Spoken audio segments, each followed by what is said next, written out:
Hey guys, how's it going? Welcome to the Shrewsbury Biscuit podcast. It's our open studios today, and I thought I'd start off with sort of catching up with Jules. Me and Jules, we haven't done a show in a while together, have we? No, I can't remember the last one. It might have been before Christmas, but I can't even remember that far back now. It's crazy, right? Because all this time sort of molds into one. The last 2 months have just been crazy, right?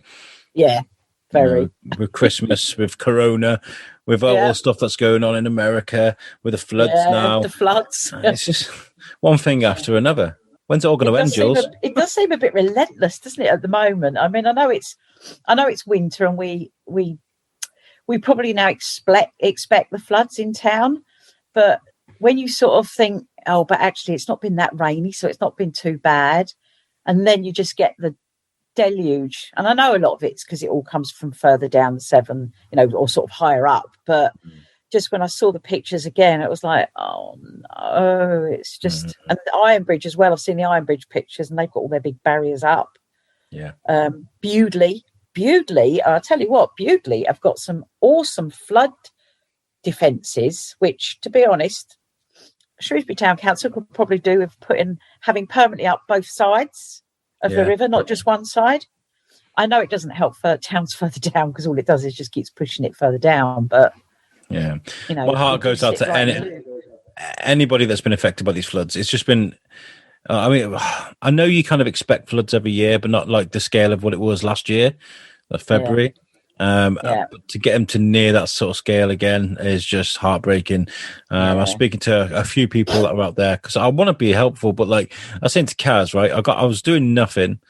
I had the car. I could have gone out and helped people, but say I went for a puddle and got broke down, I'd be adding to the problem, wouldn't I? Do you know what I mean? Like, so I was speaking to somebody who I'm not going to mention. I think she'd want me to talk about her woes on a podcast without permission, but I was speaking to her, and she was like, there's no point in coming out. There's nothing you can do.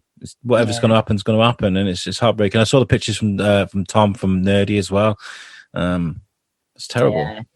I think that's the thing, isn't it? People want to help, but it's really difficult at the moment, because obviously people have got to consider how helpful they can be when people aren't supposed to be close to each other. And like you say, if you try and go out and help drive, you could get caught somewhere else yourself. And then you are then stuck, and then you're one of the people in the predicament. And at the end of the day, we can't fight Mother Nature, and we certainly can't fight water when it comes in like that. So it's more about the cleanup afterwards, isn't it? How you can help that way. I've always been tempted to go out have a microphone, but then their interviews are difficult. They're like, hey, how devastating is this? Do you want to talk about your devastation and how sad it makes you feel? It's not the kind of interview I like to do. Do you know what I mean? So no, because then that goes a bit like, you're like that sort of the media, isn't it? Trying to prey off people's misery and woe just to get a story. Whereas probably the Biscuit's better doing stuff afterwards, isn't it? In terms of like, let it get out the way, let it get off, let people concentrate on that. And then afterwards talk to them about, what help people can give them, where they can get, stuff from that would be useful to them. I mean, things have changed as well. I mean, we used to go out and do a lot of things like that, sort of shove microphones in people's faces. But with the pandemic, sharing a microphone can't really be done anymore. Do you know what I mean? So we can't really do that. And this whole thing has really affected us. I mean, I nearly forked out on. I was going to buy some Perspex, sort of shielding. Oh yeah. Because I've got like miles and miles of cable in a bag here, where we can use headphones. We can literally stretch it underneath and round and stuff, so that people just plug into their microphone, their headphones, have the mic, and we could hear each other like we can hear each other now. Do you know what I mean? Like, in the same, but like, what's the point in doing that when you can just do it at Zoom? Do you know what I mean? Like in the warm and dry. Exactly. Yeah. The parade is shut anyway. Of course. Yeah. So have you been into town? Not for a while, because I'm trying to stay away. Like I know I'm not shielding or self-isolating, but the only places I really like to go at the moment are the supermarket and work. That's it. Like, I just want to stay out of the way. It sounds daft, but I don't want to add to the problem. Yeah. No, I just wondered what it was like. I know the market hall's open. Market hall's open. I've seen that.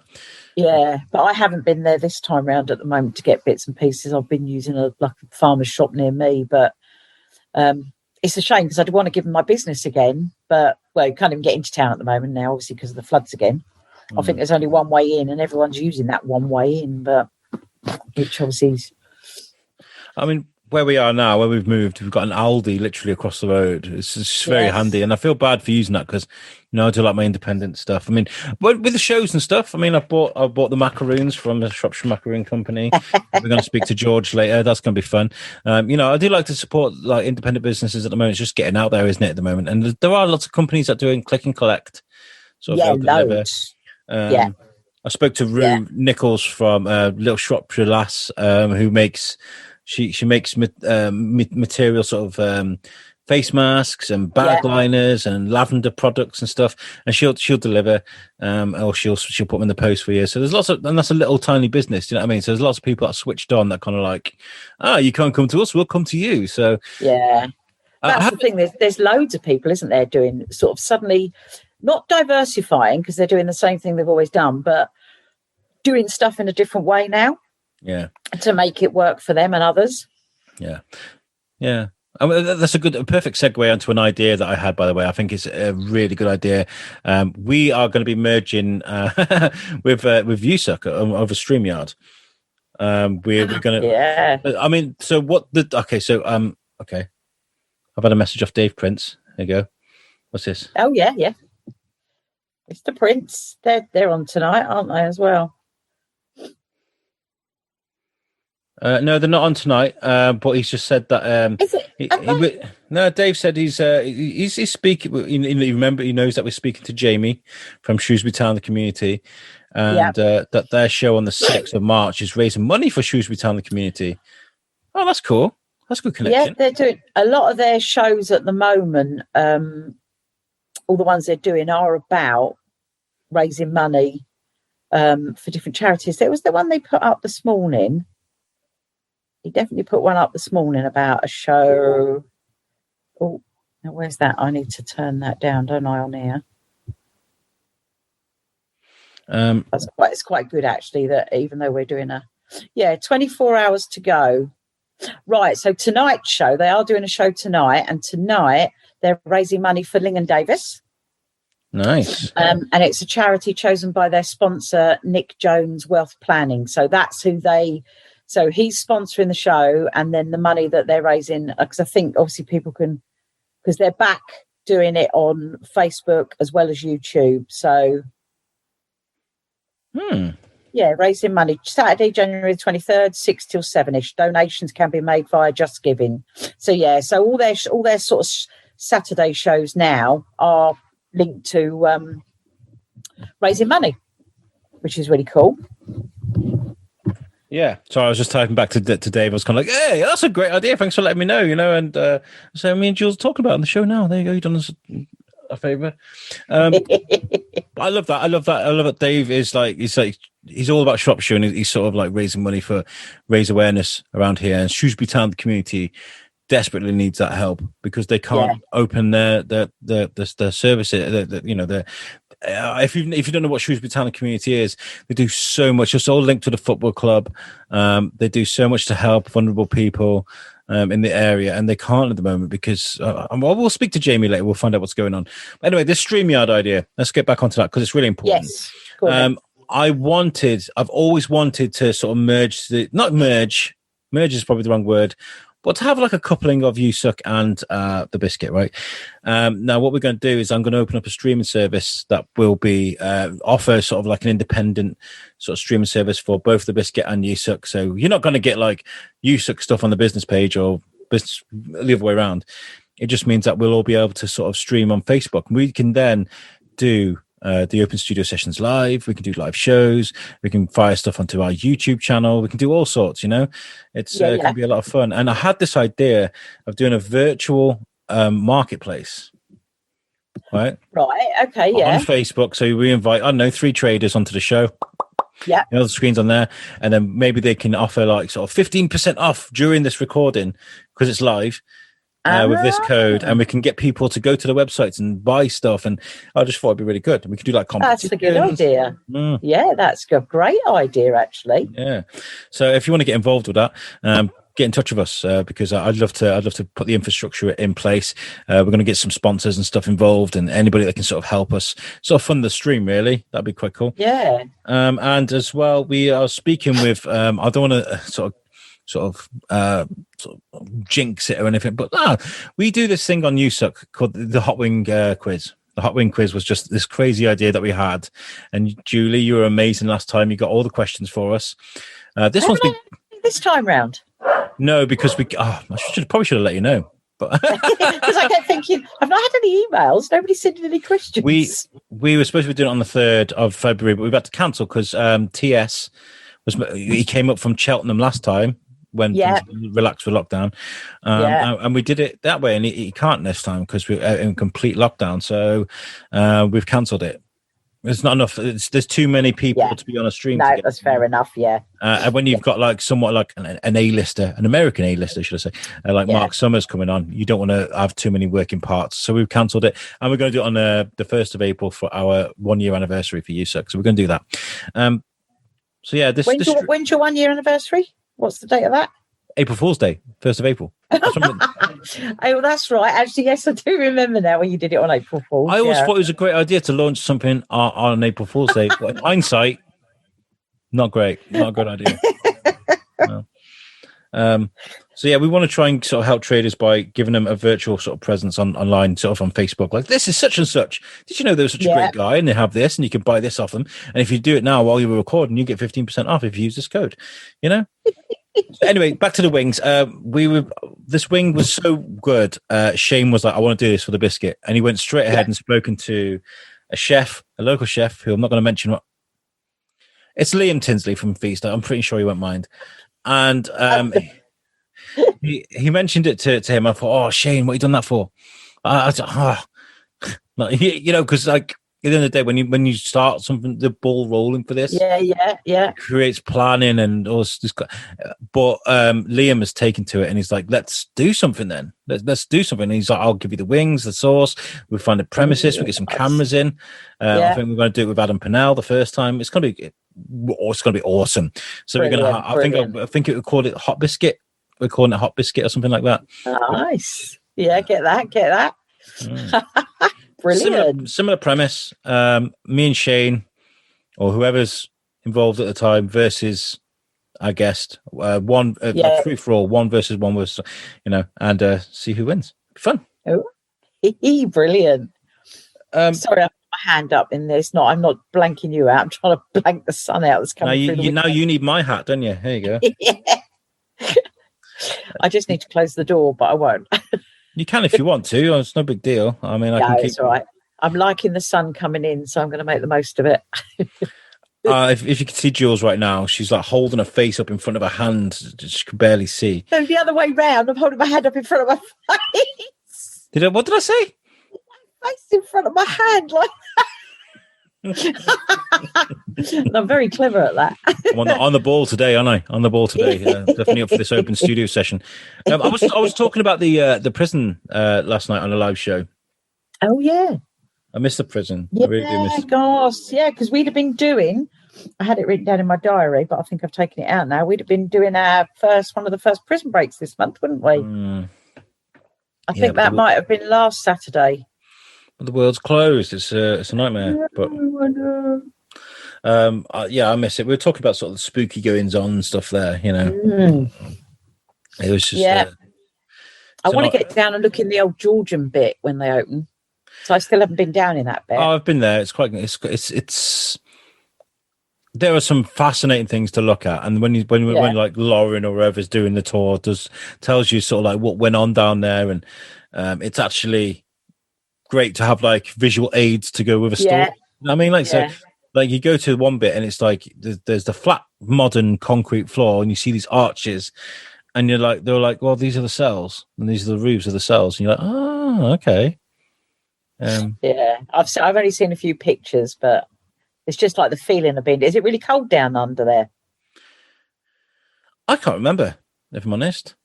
I didn't know if it would have that cold feeling or like more of a sort of like stuffy.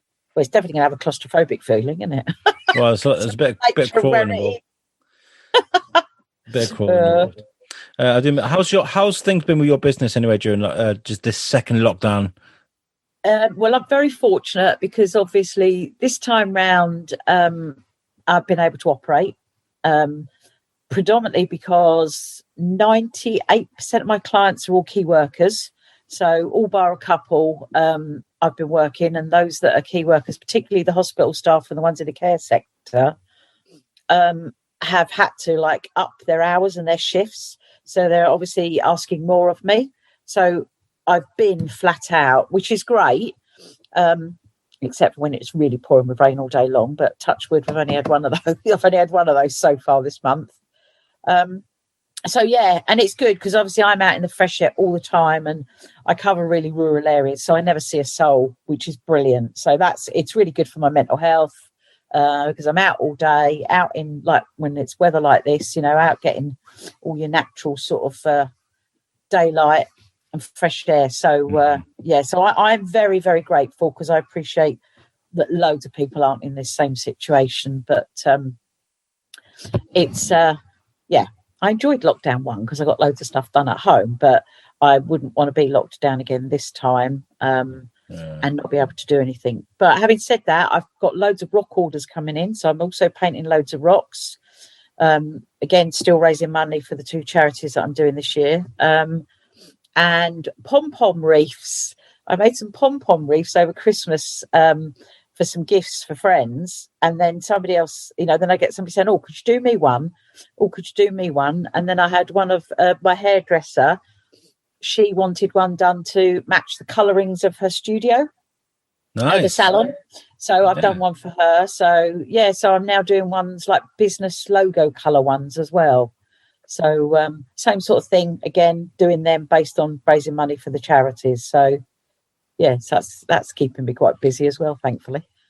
I've sort of learned how to relax a bit more this time. Sounds daft, right? Because like when I was in Gloria's, which by the way, Gloria, I love you to pieces. It sounds like all I've done is complain about being at my mother-in-law's, but I appreciate it. It was an amazing thing to do. But like, I put myself, you remember, I just dove straight into my work. I was just recording non-stop, right? So as now I can't find the Xbox again. I sort of play on the Xbox with my mates and stuff, me and Timmy, I did an interview yesterday, got out of the studio, sort of the desk, and I was like, let's go for a walk. We went out for an hour squelching for the mud. It was just really nice, Yeah. I found a way to sort of separate myself from it because I've had to really. I mean, like with what's going on, downloads for everything really. There's lots of people struggling at the moment for sort of like interactivity with stuff. There's more people sort of interacting on social media and groups and stuff than there are listening to podcasts because nobody wants to listen to podcasts at the moment. Everyone's sort of like dealing with stuff. Why that is though? Because it's like listening to radio, isn't it, and chat show things. So. And like you say, by listening, particularly with the stuff today on the podcast, I know, the interviews and that we've got, it's all good information that's useful to people. But I suppose, like you say, people are trying to just keep themselves amused, and maybe they think sitting and listening to something isn't keeping them active enough. Maybe I don't know. It's never going to be a concern of mine, really, because like the people that enjoy it do enjoy it. There are still people listening. Yeah. And your podcasts are always there, aren't they? Well, yeah, that's it. But I think the thing is, there's not as many people sort of driving down the motorway towards work, and that's when a lot of people would listen to our show. Yeah, that's true.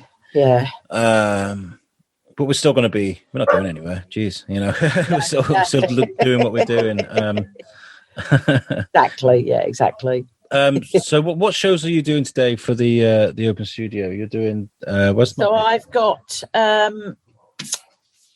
we have got 12 o'clock.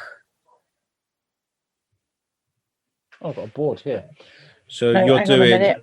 So I've got you have to tell me now because I've lost it because I switched the thing off. You're back at 2 o'clock with Caroline Lewis. Then that's right. George Bilcliffe at the end. And George Bilcliffe, yeah. That's right, because Dee's picking up the one in between now, isn't she? With you, the macaroni one. I think we've got an amazing lineup this month. I think the lineup. It's really cool. Probably one of the best the Indian spices one. So tell me a bit more about that one. Obviously, I'll listen after, but. Well, Legina Leal, she sets up. She bags up spices for cooking. So if you want like a dish cooking, she'll get the spices ready for you.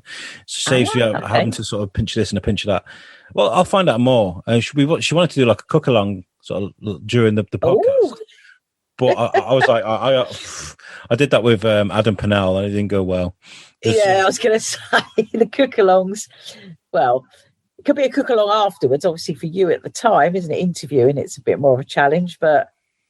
Yeah, because I've tried to follow a couple of Adams live, and it's like, oh my God, he's going far too quick and nothing's ready. So I've gone back and looked at them afterwards, and then you can keep pausing and pausing. And, oh, right, I need to get that out the cupboard now, stuff like that. It's the little sleight of hand things that you don't see. Like when I was trying to flour the chicken wings, you know, sort of like, I got in this gooey mess, and I realized he had a dry hand and a wet hand. And he does it so quick and makes it look so easy. And I was just like, what? That shows like a genius of a chef. Like, do you know what I mean? Yeah, exactly. He knows what he's doing, doesn't he? Yeah.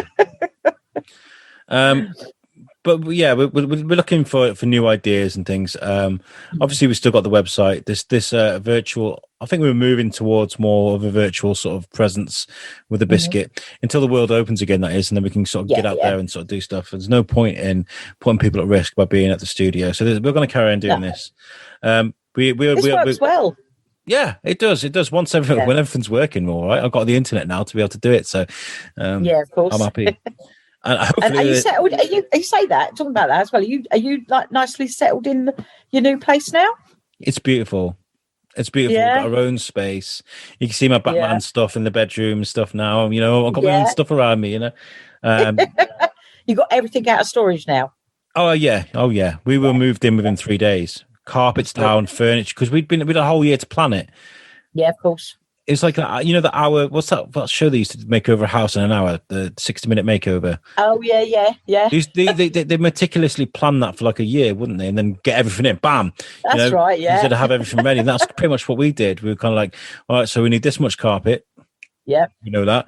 We had all the stuff flat packed, ready to go, all the furniture and stuff. We had that. Yeah. We had the curtains, the curtain poles, everything. So we literally just went goody in. So we picked up the keys. It was like Christmas week we moved in. So we picked up the keys on the Monday, and then by the Wednesday we were in. Carpets down, furniture up, Christmas tree up. I bet that was a good feeling though as well. And like you say, you know, you immensely grateful to Gloria to let you guys stay in her in her flat for nearly what's been well over a year. Just was it a year or it was about 10, 11 months, yeah, exactly. But to be in your own place and in time for Christmas, you know, it must have been a great feeling for you guys. I mean, it's more the sentimental things. Like Timmy's got his own bedroom and he can go and play with his own toys, and he's got his big cabin bed, big high bed that he loves. He's like his little hideout. He'll go and take his Switch or his tablet and sit up there and have some nibbles on his bed and stuff, like, you know. And it's a beautiful area as well. You know, it's still kind of half a building site one side, but there's a real nice sort of like Facebook presence in this area. So everybody sort of talks to each other, and that's really nice. It's just nice to be settled, you know. I come home from work and I'm like, you know. Yeah. And you've got nice places to walk just there, haven't you? Like you say, you're near the golf course. You must be near. You can get to Reebrook, can't you? I don't know if there's anything you can't go across to where you say you've got the Aldi opposite you. That goes into the garden centre, then, doesn't it? And then I think private land, isn't it? Yesterday was the first time I've been able to just go out. There've been occasions when I probably could have gone for a walk, but I've chosen to be creative. But yesterday was the first day I'd gone out and sort of found my bearings and had a walk around and have a good feel for it. Because you walk a bit further down towards the Lidl and there's like a little turn off into the golf course. And there's the footbridge over the railway. Then there's more golf. It was just nice, you know. Yeah. And you got time, haven't you? So you'll be able to start to explore a bit more, bit by bit. Absolutely. Well, I want to start losing some weight, so I want to start like going for long walks and turning them into jogs and then turn them into runs. You know, because that's kind of what I want to do. That was the goal anyway. Come here, sort of lose some weight because I put on some lockdown weight. But hey, I don't know anyone that hasn't. Yeah, isn't it? Yeah, but things are looking good. I mean, like I did say something. I'm sort of like on Facebook and stuff. If anybody's been sort of like affected by the floods, or if anybody's feeling down because of lockdown, or they need someone to speak to, or anything, I just wanted to sort of have the opportunity to sort of say to people, like, you can speak to us. You know, like if you want to, you genuinely just need someone to speak to, or you need someone to help. I'm not going to say I'm going to come and fit your kitchen for you. Well, we can help out doing stuff. So please drop us a message, and speak to us, or speak to anyone. Just I'm a bit concerned about sort of people's mental health the second time around the lockdown, because it's a bit longer, or it's a bit more intense. I know it's also the time of year doesn't help. Winter is not a good time for a lot of people being January blues. Yeah, it is. It's the post-Christmas stuff, isn't it? For a lot of people, it's also the sort of realization of how much they spent over Christmas that they've got to pay back, and then coupled with, a lot of people back on furlough and certain percentage of earnings coming in rather than full earnings, and for some people not having any earnings. So there's a whole different thing to this lockdown than the one last, lockdown number 1, because it was beautiful weather. People weren't quite sure. People were happy to sort of just do what they were doing. And this one's weird because there's a lot more vehicles about. Loads more vehicles about on the road, actually. And obviously I'm not going to complain about that because I'm one of those vehicles that has to move about. But you sort of think this is very different to lockdown number 1 in more ways than one. It really is. So, there was a time I was like, are we in lockdown? I'd kind of drive to work through all the traffic. I get to work, see people walking around in the shop, out the shop, the families walking by. I was kind of like, well, okay, But I think people have probably got the hang of it more this time, and knowing what they can and can't do. And it's, I've definitely noticed certainly in our village, lots more people out walking. Whereas in the summer, or sort of, when I say the summer, I keep saying the summer, in lockdown 1, I think because the weather was so nice, it felt like summer, but it was spring. There wasn't as many. But that's probably because people were doing things in their garden. That's actually probably more of what was happening, wasn't it? People doing things in the gardens, etc. Yeah. Well, whereas it's winter, it's nice and crisp. And there's definitely loads more people out walking. Well, we have family members that have a really long garden, so you could go there and socially distance. Yeah. Down the garden, and there's a paddling pool for the kids and stuff. That's what we did. I remember going to the quarry in the summer, and it was just reams of people, just like all down the quarry, all sat there, boxes of Budweiser and stuff. Like I remember Max was going out and cleaning the quarry every morning and having to clean up all that mess. It was a nightmare. That was not so good side of it, unfortunately. But there's lots of people being creative. There's you with your pom poms. It's not a couple of businesses we've spoken to on the show that have started from lockdown, and that's kind of good. I like that. The people. Well, I think that's the thing, isn't it? You get, I suppose it's the phoenix rising from the flames, isn't it? For some people have it's forced them to think a different way and do things differently. Other people have I'll do a bit of a hobby for something to do, and then it's like, oh, hang on a minute. I could probably make some money from this. So, I know a few people that have done that because what they want to do, they've not been able to do. I think for a lot of people, it's a case of do this or go back crazy. Yeah, absolutely. Yeah, totally. Right. Look, let's knock this on the head because we've got one show. Yeah, you got the next show coming up soon, haven't you? Matthew Doyle, a rapper, coming on, which is going to be cool. I'm really looking forward to that. Yeah. Well, Jules, I'll see you later on today. You will indeed, nice. Yeah. This has been nice. It really has been nice. Cool. It has been cool. Right. Okay. This is a little bit of a bonus episode because the one we were supposed to do now, we're going to do on Monday. We'll throw that in with the open studio sessions. But make sure you check out our website, which is www.theshrewsburybiscuitpodcast.co.uk. Made for our friends by Web Orchard. Our audio is available on there. Have you got a website now, Jules, or are you still just Facebook and stuff? No, it should be ready by the end of this weekend. Ooh, nice. I know. Yeah, hopefully, fingers crossed.